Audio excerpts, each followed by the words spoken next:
10 mistakes that 90% of people over 50 who take whey protein make. Whey has become a phenomenon. The rise of fitness culture transformed this supplement into an almost household item, and inevitably created that effect of everyone is taking it, so I should too. However, few people stop to think about whether they are using the right type, at the right dose, in the right way. After all, the industry just wants to sell as much as possible and never talks about this. And when these mistakes happen at 50 or older, the price is not just financial, as it would be for a 20-year-old. Kidneys, liver, nutrient absorption, all of this comes into play in a way that most people are unaware of. That is why today you will see the 10 main mistakes that people over 50 make when taking whey protein, so that you can avoid them and make sure you are truly using this supplement to your advantage. Stay attentive until the end because mistake number 5 is the most common. Before we begin, please tell us through the comments your name and the city from which you are watching our content. We would love to know. Mistake number 1, choosing the wrong type of whey. This is the starting point of everything, and also one of the things that causes the most silent harm. Many people walk into a supplement store, look at the shelves full of colorful containers, and choose based on the most eye-catching packaging or the lowest price, without understanding that there are fundamental differences between the types of whey available on the market, and that each one has a very specific indication. Whey concentrate is the most common and most affordable. It contains between 70 and 80% protein per serving, but the rest is made up of lactose and fats. For young people with good digestion, this rarely represents a problem. For those over 50, lactose digestion tends to be slower and less efficient, which can cause intestinal discomfort, bloating, and even interfere with the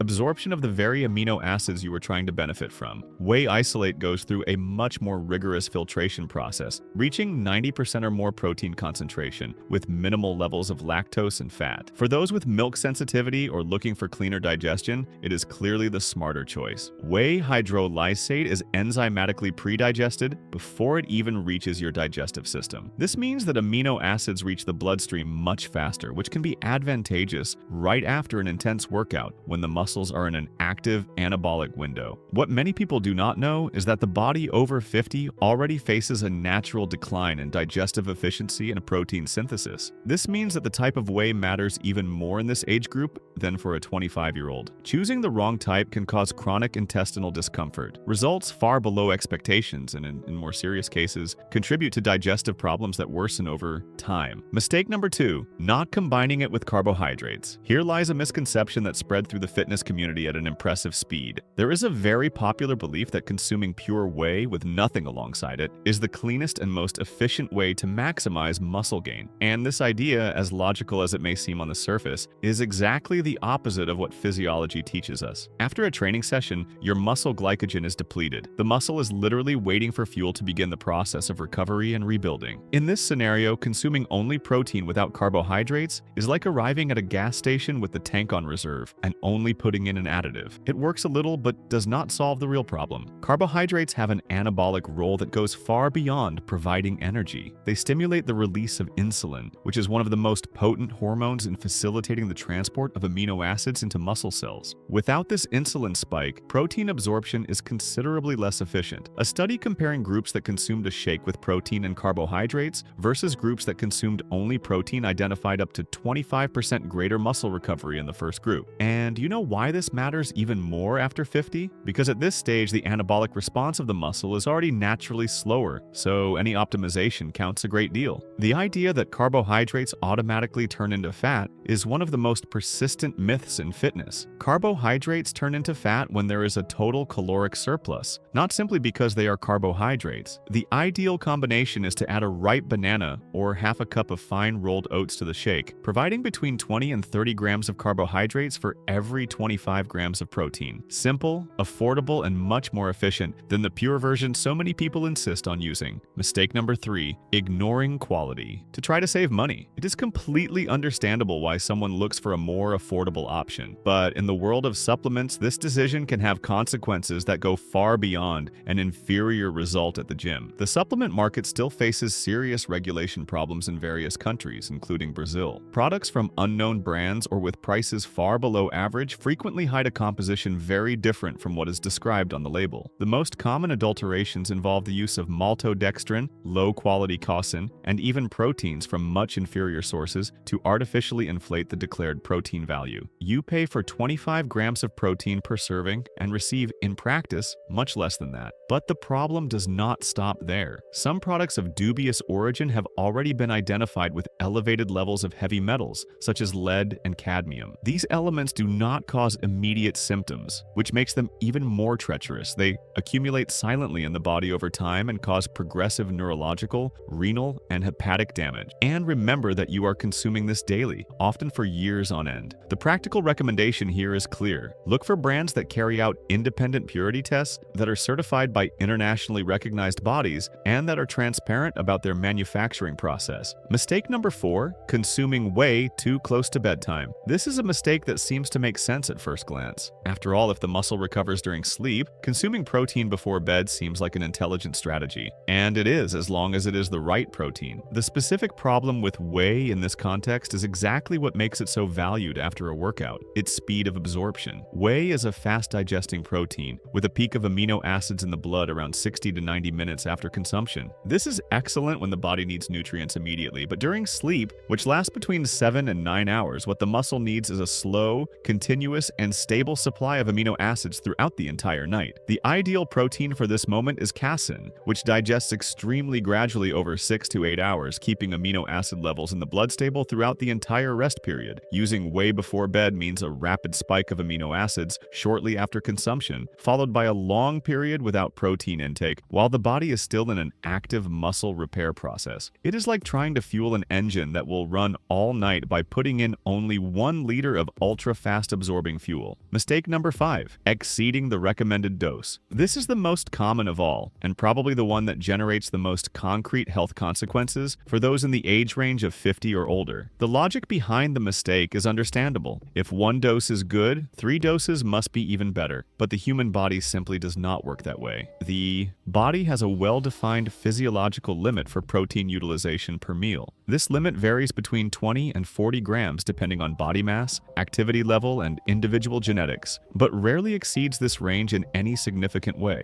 Any amount of protein consumed beyond this limit does not result in relevant additional protein synthesis. The excess simply does not go to the muscle because the muscle has already reached its maximum absorption capacity at that moment. What happens then with the excess? It is converted into energy or eliminated, unnecessarily overloading the metabolic process. The nitrogen from the excess amino acids is converted into ammonia, then into urea, and the kidneys need to filter and eliminate this entire load. It is worth noting that from the age of 50 onwards, kidney function begins to decline naturally at a rate of approximately 1% per year. This makes this renal overload especially problematic for those in this age group who consume excess protein without realizing the cumulative impact of this practice. The correct guidance is to divide the total daily intake into portions of 20 to 30 grams every 3 or 4 hours throughout the day, prioritizing strategic moments such as the post-workout period and breakfast. This distribution maximizes real absorption and protects the organs from unnecessary overload. Before we continue, do not forget to subscribe to the channel and activate the notification bell. You progress healthily in the long run in the world of exercise. Mistake number 6, not drinking enough water. Protein metabolism is a process that requires a significantly greater amount of water than most people imagine. And when this hydration does not happen adequately, what specialists call protein-induced dehydration arises, a mechanism in which the body literally steals water from other physiological processes in order to metabolize the extra protein intake you provided. Studies document drops of up to 20% in physical strength and endurance associated with dehydration, in addition to increased renal stress and reduced speed of muscle recovery. This alone would be sufficient to justify extra attention to hydration. But there is a point that goes completely unnoticed by most people over 50. The sensation of thirst naturally decreases with aging. While a young person feels thirst relatively easily when they begin to become dehydrated, people over 50 may be chronically dehydrated without noticing any warning sign from their own body. The thirst mechanism simply loses sensitivity over time. This means that waiting to feel thirsty before drinking water is already a mistake, and when you combine this reality with a high protein intake, the risk increases considerably. The practical tip is simple. Always consume your shake with at least 300 milliliters of liquid and maintain the habit of monitoring the color of your urine throughout the day. It should remain a light yellow. If it is dark, the signal is clear. You are drinking less water than necessary.